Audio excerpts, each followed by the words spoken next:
Hello guys, welcome to a brand new video on Tutorials Point. In today's video, I'm going to teach you some easy steps on how to add notes on Instagram Reels.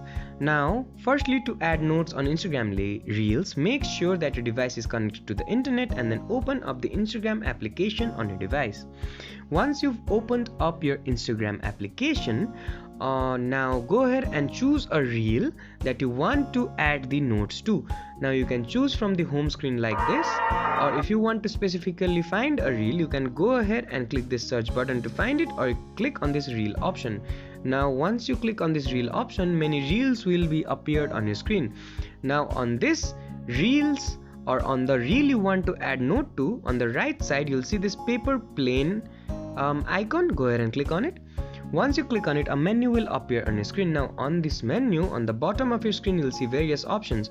Now to add a note, simply click on this first option, which is add note, like this, and you can choose any reel to add a note to and then click on this share option. After you do that, a note will be added to the Instagram reel of your liking. I hope this video helped you to add notes on reels. Don't forget to like, share and comment on the video, and do subscribe to the channel for more such amazing tutorials. Thank you for watching.